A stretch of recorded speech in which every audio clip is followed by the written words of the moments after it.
हमारे ब्रज में कहीं लाला तू भगवान है। ठाकुर जी बोले काय को मधुमंगल तू ये काय को पूछ रहा हो? बोले ना हमने ऐसी सुनी है कि जब गर्गाचार्य जी आए ना तो वो कह के गए कि यशोदा मैया तुम्हारो लाला नारायण समान गुण ही है, और तेरी हरकतन ते हुए ऐसा लगे कि तू कहीं भगवान तो ना है। तो ठाकुर जी धीमे से बोल जाते हैं, बोले मधुमंगल एक बात बताऊं? बोले कहा मैं जय जय हूं, मैं भगवान ही हूं। तू सांची भगवान है? बोले हाँ। लाला मैं सबन ने बता दूं कि तू भगवान है? ठाकुर जी बोले हाँ बताया। मधुमंगल गए और सबरे सखान में हल्ला मचाया। बोले तुम्हें एक बात बताऊं? बोले कहा हमारा जो लाला है ना, बोले हाँ जो भगवान है। ये बात सुन के आधे तो हंसने लगे और आधे छड़ी लेकर के बोले दिखाइए उन्हें कहां तेरा भगवान। ठाकुर जी निकल के आए कुंज से, आज बड़ी अदा से निकल के आए, ए मधुमंगल सीता प्रणाम करो, हम भगवान हैं। नहीं मानते, नहीं स्वीकार करते। एक दिन ऐसी लीला भागवत में आती है कि एक बार जागरण हुआ ब्रज में, जागरण कराया नंद बाबा ने। जागरण का मतलब है पूरी रात जग करके अपने इष्ट का स्मरण करना, वो जागरण है। रात भर जागरण चला। तो जागरण के काल में जैसे ही थोड़े ब्रह्म मुहूर्त का समय हुआ, तब घड़ी तो होती नहीं थी, अंदाजा लगाया तो नंद बाबा को लगी कि भाई ब्रह्म मुहूर्त है, क्यों मैं स्नान करवे जाऊं। तो जैसे ही नंद बाबा ने यमुना जी में प्रवेश किया, क्योंकि अब तो नहीं ऐसा होता पर नदियों में भी स्नान करने का समय होता है। ब्रह्म काल से पहले अगर आप नदी स्नान करते हैं तो वो देवताओं का समय होता है, उस समय देवता स्नान करने आते हैं, उस समय नहीं करना चाहिए। तो नंद बाबा देव काल में चले गए और जैसे ही नदी में स्नान करने पहुंचे तो गंधर्वजन इनको पकड़ के ले गए। जब नंद बाबा बहुत देर तक नहीं आए तो सबने जाके ठाकुर जी से कही, तो ठाकुर जी गए और ठाकुर जी ने यमुना जी में प्रवेश करके गंधर्व लोक में जाकर के नंद बाबा को वहां से छुड़ाया और वापस लेकर के आए। राधे राधे।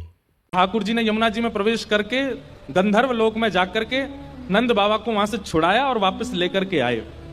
तो जैसे ही नंद बाबा वापस आए तो सब ब्रजवासियों ने घेर लिया। सब ब्रजवासी बोले बाबा तुम कहां चले गए, रात में गए अब निकल के आए हो।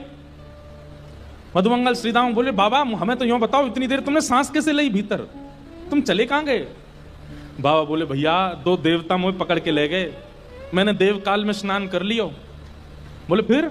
बोले कछु ना, बड़े बड़े महल बने, बड़े बड़े लंबे चौड़े देवता ऐसे सुंदर कि देखते रह जाओ। मैंने इंद्र को दर्शन किया, मैंने सबरे देवता देखे वहां पे।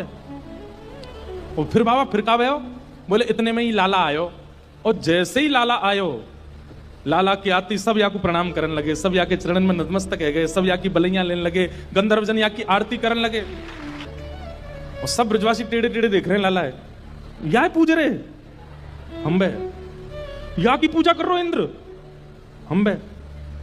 ठाकुर जी इतरा रहे सामने खड़े खड़े, राधे राधे। बोले तुम्हें ही नहीं पूजा मो, सबरे पूजे तीनों लोक में। सबरे बोले बाबा सच में यहाँ की पूजा भाई वहां पे? बोले हाँ। अब तो ठाकुर जी का यश बढ़ गया। अब तो महाराज निमंत्रण आने लगे घर घर से, लाला हमारे घर भोजन करवे आ जाइयो, हमारे घर सोवे आ जाइयो, हमारे घर शरबत पीवे आ जाइयो, छाछ पीवे। अब ठाकुर जी तो मधुमंगल सीतामा से कह रहे हैं, आज की भाषा में कहें तो अपॉइंटमेंट लेते जाओ कहां कहां जाना है। ठाकुर जी का यश हो गया इतना वृंदावन में कि भैया या तो देवता भी जाने।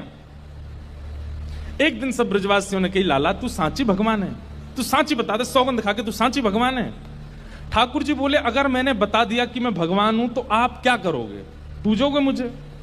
लाला पूजेंगे तो ना भाई, तो तू भूल जा, लेकिन हमारी एक इच्छा है। बोले का एक बार वैकुंठ देखना चाहे, वैकुंठ है कैसा? लाला तू अगर सांची भगवान है तो एक बार वैकुंठ दिखाला हमें। राधे राधे।